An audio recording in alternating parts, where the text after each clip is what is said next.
માત્ર પાલનપુર કે બનાસકાંઠા નહીં, આખા ગુજરાતની અંદર ઠાકોર સમાજ ખૂબ જ બહોળા પ્રમાણમાં છે. અને એવું નથી કે આખો ઠાકોર સમાજ ગરીબ છે. ઘણા બધા ફાઇનાન્શિયલી સ્ટ્રોંગ પણ છે અને ઘણા એવા ઉદ્યોગપતિઓ પણ છે અને બિઝનેસમેન પણ છે. અને સાથે સાથે જે પોલિટિકલ લીડર્સ કે જે ઘણા સમયથી રાજકીય ક્ષેત્રમાં કામો કરે છે, એવા કેટલા લોકો આપના આ જે અભિયાન છે, શૈક્ષણિક અભિયાન, એમાં જોડાયેલા છે? એમાં અત્યારે તો મેં કોઈનો એવો સપોર્ટ કંઈ લીધો નથી કે આપણે મોટી ચેન થાય તો એ લોકોની જરૂર પડે. પણ જ્યારે જ્યારે જે પણ લોકોને મળ્યા છે એમના પોઝિટિવ રિસ્પોન્સ સારા આવ્યા છે. શરૂઆતમાં એક કડવો અનુભવ થયો હતો ને એના પછી આ એજ્યુકેશન ચેન મેં ચાલુ કરી કે એક વિદ્યાર્થી આપણો 1 માર્ક્સ માટે MBBS માટે રહી ગયેલો હતો અને એ ગરીબ ઘરનો વિદ્યાર્થી હતો, કુંભાસણનો ઠાકોર જ હતો.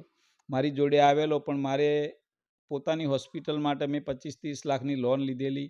મારા ફાધર જોડે કોઈ સપોર્ટ નહોતો એટલે હું પોતે પણ એ વખતે -50 લાખમાં હશું કદાચ. અને એ વખતે વિદ્યાર્થીને હું સપોર્ટ નહોતો કરી શક્યો આર્થિક રીતે, કારણ કે હું એને કરું તો એ 25,000 કરી શકું મેક્ઝિમમ. અને એ વખતે એને 4.5 લાખ રૂપિયા જરૂર હતી. ત્યારે ઘણા બધા આપણા સમાજના મોટા માણસોને ફોન કરીને અહીંયાથી મેં રૂબરૂ પણ મોકલેલા, ત્યાં કયા પણ એ વખતે એક કડવો અનુભવ થયેલો કે એ છોકરાને કોઈએ સપોર્ટ નહોતો કર્યો. પણ આ ચેન ઊભી કરવા પછીથી ઘણા બધા મિત્રોનો, ધારો કે બનાસના સંસદબેન ગેનીબેન કે જોઈએ તો એ પણ એજ્યુકેશન માટે જ્યારે જરૂર હોય ત્યારે તત્પર હોય છે.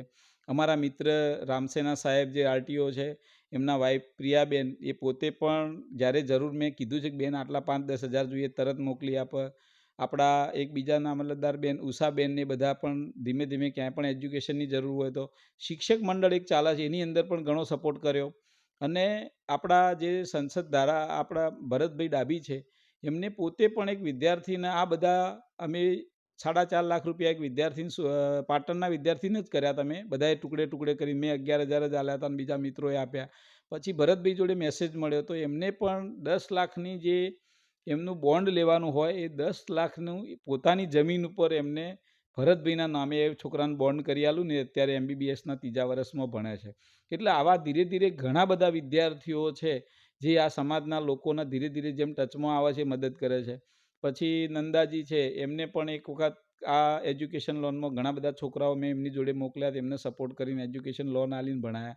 એટલે ધીમે ધીમે ધીમે જેમ જેમ લોકોને ખબર પડે છે, જેમ જેમ બિઝનેસમેનો લોકોને ખબર પડે છે, ત્યારે એ લોકો બી ક્યાંક ને ક્યાંક 5, 10, 25 જેમની ક્ષમતા પ્રમાણે ઘણા બધા લાખો આપે છે. અને હવે એ જમાનામાં નહોતા આપતા પણ હવે તો એટલું બધું વધ્યું છે ને કે તમારે ભણવાની જરૂર હોય તો પૈસા માટે ઠાકોર સમાજમાં ઊભું નહીં રહે.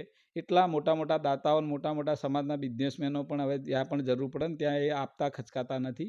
એટલે એ એક મને સારું લાગ્યું કે કદાચ પેલો જે વિદ્યાર્થી MBBSથી વંચિત રહી ગયો ને BA MS કરવું પડ્યું એને, એ વખતે આ મુહિમ આટલી મોટી કોઈએ ચાલુ કરેલી હોત તો એ વિદ્યાર્થી પણ અત્યારે MBBS પૂરું કર્યું હોય. મને એક જિંદગીનો એ અફસોસ રહી ગયો કે હું એ વખતે આર્થિક સરભર નહોતો અને પગભર નહોતો એટલે મેં એને સપોર્ટ નહોતો કરી શક્યો.